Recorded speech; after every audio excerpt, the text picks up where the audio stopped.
Welcome to our explainer on the latest market moves. We're going to jump right in because we are tracking some truly incredible action and, some underlying tensions across stocks, precious metals, and crypto.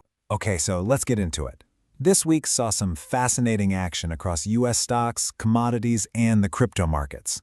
And as you're about to see, there is a lot happening just beneath the surface. So we're seeing these really powerful moves, right? Indices are just pushing into record territory. But what's so fascinating is that under this really bullish-looking surface, there's a totally conflicting story unfolding. It's revealing a deep, deep split in how investors are feeling. First things first, let's look at the big picture in the U.S. The headlines have been just overwhelmingly positive. They've set a very, very optimistic tone for the entire market. And you can really see the strength right here. While the Dow and the S&P 500 were definitely strong, the real star of the show was the Nasdaq. It just powered forward to a brand new all-time high. That is a crystal clear signal of bullish momentum. The market's resilience right now is, it's incredible.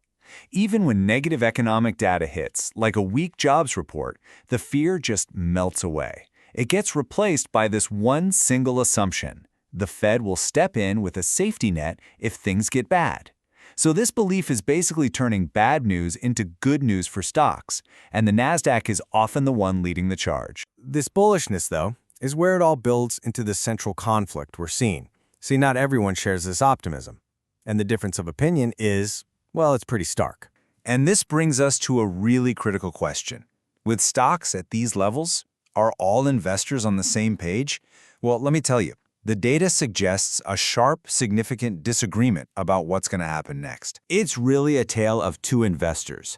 On one side, you've got the big players, the institutional investors, and they are showing clear signs of fear, getting ready for a potential downturn. But then, on the other side, you have individual retail investors, and they're displaying what some call extreme greed, betting big that this party is far from over. We can see this divide playing out perfectly in the options market. So, just real quick, puts are basically bets that an asset's price is going to fall. Calls are bets that it's going to rise. And what are we seeing? Institutions are scooping up put options, betting the S&P 500 will drop. At the same time, retail traders are loading up on call options, betting the rally is just getting started.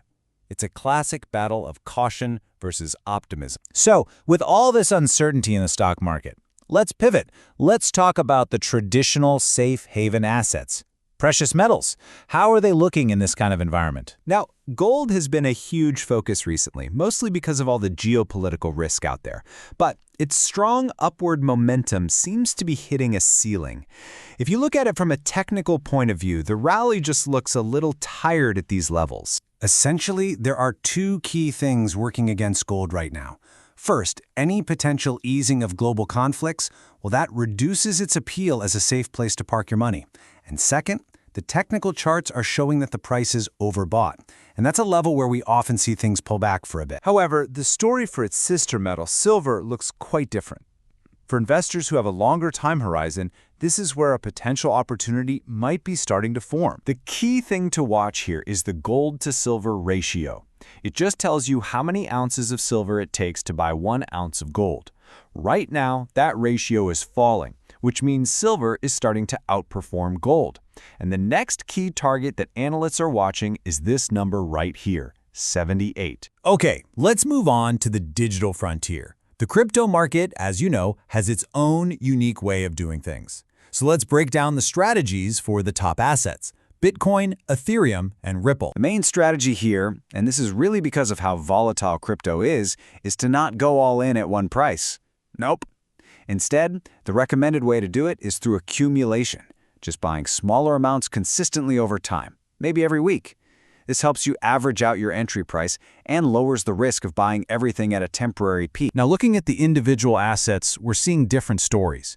Bitcoin is kind of neutral to positive, with a lot of people keeping an eye on that 11,700 level. But notice the more bullish signals for Ethereum and Ripple. Ether is targeting its previous high of 4,867, and Ripple is aiming for 340 and then 367. So how do we tie all this together? We've looked at stocks, we've looked at metals, and crypto. The single most important thing to take away from all this is that the right strategy for you depends completely on your personal investment timeline. And here's how that breaks down into an actual strategy. If your timeline is short, we're talking under 3 months, the message is caution. Focus on preserving your capital. But if you have a longer view for these trades, let's say at least 5 to 10 months, then strategically building positions in assets like silver or certain cryptos, well, that could be a very viable approach. And this really gets to the heart of it for today's market. Your time horizon should be driving your strategy. Honestly, that's often way more important for your success than trying to perfectly time the market or pick that one single best asset. And that's all for this explainer. We really hope you found it valuable. Thanks so much for joining us, and hey, we'd really appreciate your support with a subscription and a like.